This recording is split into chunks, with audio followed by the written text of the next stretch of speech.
Assalamualaikum warahmatullahi wabarakatuh. Innal hamdalillah nahmaduhu wa nasta'inuhu wa nastaghfiruh wa na'udzu billahi min shururi anfusina wa sayyiati a'malina. May yahdihillahu fala mudilla lahu wa may yudlil fala hadiya lahu.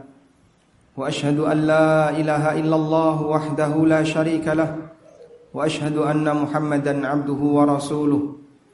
Ya ayyuhalladzina amanu taqullaha haqqa tuqatih wa la tamutunna illa wa antum muslimun. Ya ayyuhan nasu taqu rabbakumul ladzi khalaqakum min nafsin wahidah wa khalaqa minha zawjaha wa batha minhuma rijalan katsiran wa nisaa'a wattaqullaha alladzi tasaaluna bihi wal arham innallaha kana 'alaikum raqiba. Ya ayyuhalladzina amanu taqullaha wa qulu qawlan sadida yuslih lakum a'malakum wa yaghfir lakum dhunubakum wa may yuti'illaha wa rasulahu faqad faza fawzan 'azima.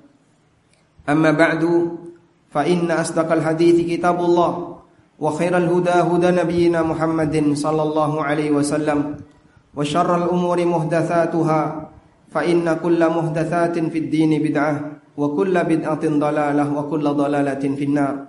Wa usalli wa usallim ala nabiyyina Muhammadin wa ala alihi wa sahbihi ajma'in. Hadirin jamaah Jumat belakang Allah Subhanahu wa taala. Sebagai seorang muslim yang kita diwajibkan untuk melaksanakan Jumatan setiap pekan, sudah selayaknya kita berusaha untuk memperbaiki kualitas Jumatan kita dengan cara berusahalah untuk datang sebelum khatib naik mimbar. Sebagaimana disebutkan dalam hadis yang sahih, Nabi SAW bersabda, Allah Subhanahu wa ta'ala mengutus para malaikat untuk berjaga di depan pintu masjid.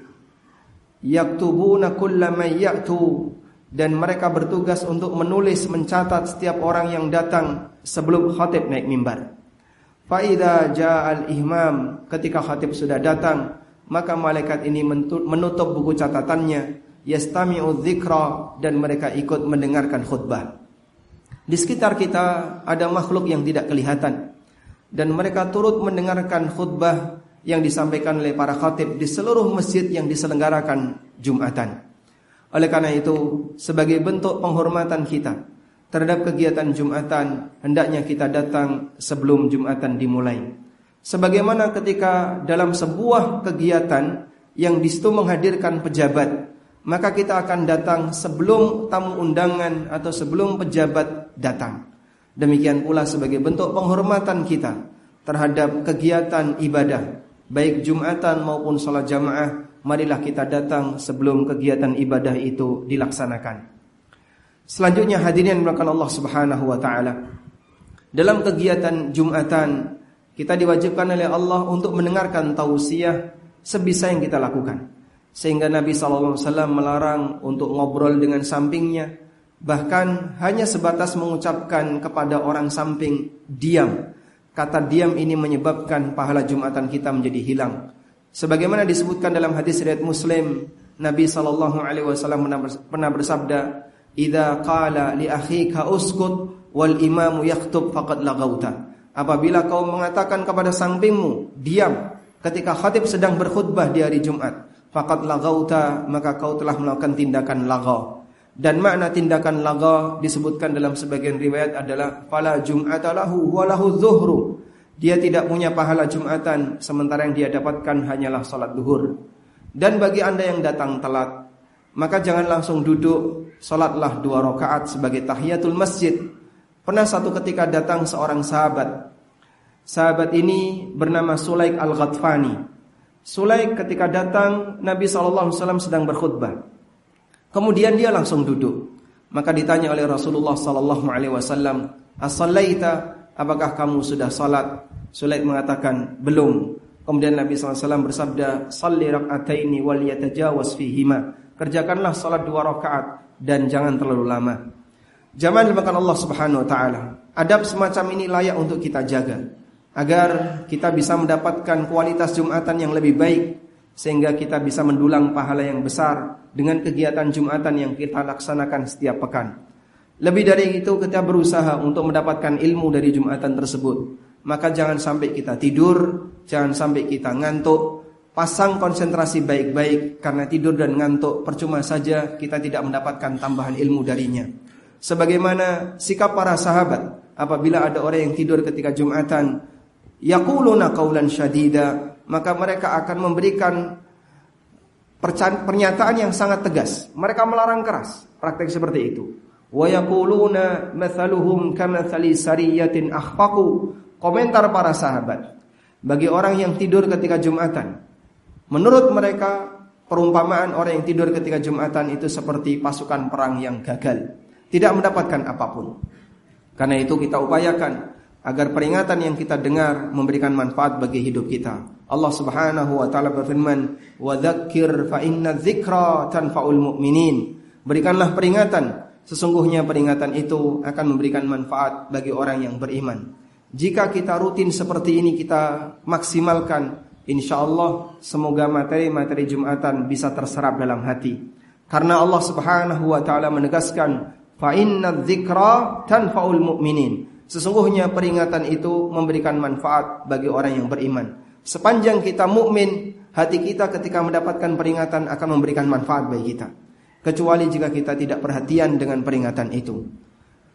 Sebagaimana yang dinyatakan dalam Al-Quran, bahwa ilmu itu ibarat air hujan, sedangkan hati manusia seperti tanah. Allah Subhanahu wa ta'ala berfirman, "Anzala minas sama'i ma'an fasalat awdiyatum biqadariha fahtamala as-sailu zabadan rabiya." Allah menurunkan air hujan dari awan, fahtamala as-sailu zabadan rabiya. Maka aneka cekungan yang ada di muka bumi ini terisi dengan air sesuai dengan kadarnya. Demikianlah ilmu yang Allah turunkan seperti air hujan. Dan hati kita punya daya tampung sebagaimana permukaan bumi. Ada yang punya daya tampung yang kuat dan banyak, dan ada yang daya tampungnya sedikit sesuai dengan kemampuan yang Allah berikan kepadanya. Kita berharap kepada Allah Subhanahu wa ta'ala, semoga setiap ilmu yang kita dapatkan dalam kegiatan Jumatan bisa memberikan manfaat bagi kehidupan kita. Baik bentuknya kita semakin bertambah semangat untuk jadi orang baik, atau bentuknya kita meninggalkan sesuatu yang dilarang oleh syariat, atau bentuknya kita mendapatkan pengetahuan yang baru berkaitan dengan sejarah, atau bisa juga bentuknya kita mendapatkan pengetahuan yang baru tentang masalah hukum, mana yang halal, mana yang haram. Terus seperti itu kita kembangkan dalam setiap aktivitas Jumatan. Jika kita tidak bisa punya kesempatan untuk hadir dalam kajian dalam waktu sepekan karena kesibukan, minimal setiap Jumat semoga kita mendapatkan masukan dan insight yang baik dari aktivitas Jumatan yang kita ikuti. Demikian sebagai khutbah yang pertama, semoga bermanfaat. Aqulu qauli hadza wa astaghfirullah. Alhamdulillahi wa kafa, wassalatu wassalamu ala rasulil mustafa wa ala alihi wa sahbihi wa mawalah. Wa ashhadu an la ilaha illallah wahdahu la syarika lah, wa ashhadu anna Muhammadan abduhu wa rasuluh. Sallallahu alaihi wa ala alihi wa sahbihi wa man tabi'ahum bi ihsanin ila yaumiddin. Ya ayyuhalladzina amanu taqullaha haqqa tuqatih wa la tamutunna illa wa antum muslimun. Hadirin jamaah Jumat dimakan Allah Ta'ala. Beberapa pesan berikut semoga bisa dijadikan sebagai tambahan ilmu untuk kehidupan kita sehari-hari. Saya mau membahas sedikit tentang masalah adzan. Allah Subhanahu wa Ta'ala menyebut adzan ini sebagai ucapan terbaik.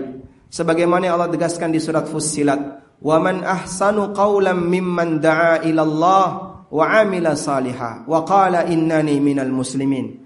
Wa man ahsanu qawlan, siapakah manusia yang lebih baik ucapannya, mimman da'a ila Allah, dibandingkan orang yang mengajak masyarakat untuk kembali kepada Allah.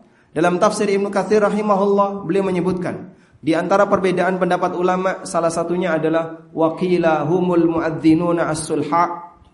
Ada yang mengatakan bahwa orang yang terbaik ajakannya adalah para muadzin. Kenapa para muadzin? Karena muadzin mengajak masyarakat untuk berangkat salat. Maka jika adzan disebut oleh Allah sebagai ahsanu qaulan, dan dalam doa Nabi SAW beliau menyebut adzan sebagai da'watut tammah. Allahumma rabba hadhihi da'wati tammah. Ya Allah, wahai Rabb pemilik panggilan yang sempurna. Maka sudah selayaknya ketika kita mendengarkan adzan agar kita menjawabnya. Dan Nabi SAW perintahkan, "Idza sami'tumul muadzin faqulu mithla ma yaqulul muadzin." Apabila kalian mendengar muadzin, maka jawablah sebagaimana apa yang diucapkan oleh muadzin. Jangan sampai ketika kita mendengarkan adzan, selalu kita sibuk dengan ucapan-ucapan yang tidak lebih tinggi derajatnya dibandingkan adzan. Perkataan kita tidak lebih tinggi, tidak lebih istimewa dibandingkan adzan. Karena itu ketika adzan terdengar, ingatlah, ini adalah da'watut tammah, panggilan yang sempurna. Dan ini disebut oleh Allah sebagai ahsanu qaulan, ucapan yang terbaik. Maka ucapan saya tidak lebih istimewa dibandingkan adzan, sehingga saya lebih layak untuk diam dalam rangka menjawab adzan. Yang kedua, bahwa ketika adzan dikumandangkan, setan itu terbirit-birit lari menjauh dari masjid. Sebagaimana disebutkan dalam hadis yang sahih riwayat Bukhari Muslim dari sahabat Abu Hurairah radhiyallahu anhu, Nabi sallallahu alaihi wasallam bersabda, "Idza nudiya bis-salati adbara asy-syaitanu wa lahu duratun." Ketika azan dikumandangkan, maka setan lari sambil terbirit-birit mengeluarkan durat. Durat artinya kentut yang bersuara. Hatta la yasma' al-adzan, sampai setan itu tidak mendengarkan azan. Demikianlah kebiasaan buruk setan. Pada waktu azan dikumandangkan, maka dia meninggalkan masjid, dia menjauh dari sumber suara azan. Oleh karena itu, kita dilarang untuk niru kebiasaan buruk setan seperti ini. Sehingga kalau terdengar azan di masjid, jangan malah menjauh dari masjid. Sebagian orang ketika sebelum azan dia istirahat di masjid. Begitu terdengar azan, bubar dari masjid. La haula wala quwata illa billah. Aktivitas yang dia lakukan sama persis sebagaimana tindakan yang dilakukan oleh setan. Sehingga selayaknya biar dia tidak meniru gerakan setan, kalau ada azan di masjid seharusnya dia semakin merapat untuk masuk ke dalam masjid dan melakukan salat, melakukan ibadah sebagaimana dilakukan oleh kaum muslimin ketika azan sudah dikumandangkan. Dan termasuk di antaranya para ulama memberikan peringatan. Apabila kita berada di dalam masjid lalu kita batal, maka saat azan dikumandangkan, misalnya dari maghrib sampai isya kita di masjid, lalu kita batal, kemudian terdengar azan isya, maka jangan langsung ke toilet saat azan dikumandangkan. Tunggu sampai selesai azan, barulah kita bergerak menjauh dari masjid menuju toilet. Meskipun kita nanti akan kembali, dalam rangka agar gerakan kita tidak sama dengan setan. Maka pilihannya kita keluar dari masjid menuju toilet sebelum azan dikumandangkan, atau kita keluar pasca azan dikumandangkan. Karena tasyabbuh, meniru gerakan, sebuah perbuatan yang menjadi ciri khas orang buruk atau makhluk yang buruk adalah sesuatu yang tercela. Nabi SAW mengingatkan, man tasyabbaha biqaumin fahuwa minhum. Barang siapa yang meniru kebiasaan satu kaum tertentu, maka dia bagian dari kaum itu. Selanjutnya jamaah, berkaitan dengan masalah adzan, ada keutamaan yang besar bagi muadzin. Nabi SAW menyebutkan dalam banyak hadis, di antaranya disebutkan dalam hadis riwayat Tabrani, Rasulullah SAW bersabda, al-muadzin yughfaru lahu madda sauti. Muadzin itu dimintakan ampunan oleh makhluk sejauh jangkauan suaranya. Maka berbahagialah bagi para muadzin. Dan Nabi SAW menyebut, innahu atwalun nasi unuqan yaumal qiyamah. Besok di hari kiamat lehernya paling panjang, sebagaimana disebutkan dalam hadis riwayat Muslim. Jika kita punya kesempatan azan, berusahalah untuk melakukan azan. Jika punya kesempatan, misalnya kita mampir di sebuah masjid dan kita bisa azan karena tidak ada muadzin, silahkan Anda azan. Semoga yang sederhana ini bisa memberikan manfaat bagi kehidupan kita sehari-hari dan menambah ilmu kita berkaitan dengan sempurnanya syariat yang Allah Subhanahu wa taala berikan kepada nabinya sallallahu alaihi wasallam. Allahumma salli ala Muhammad wa ala ali Muhammad kama sallaita ala Ibrahim wa ala ali Ibrahim innaka Hamidum Majid.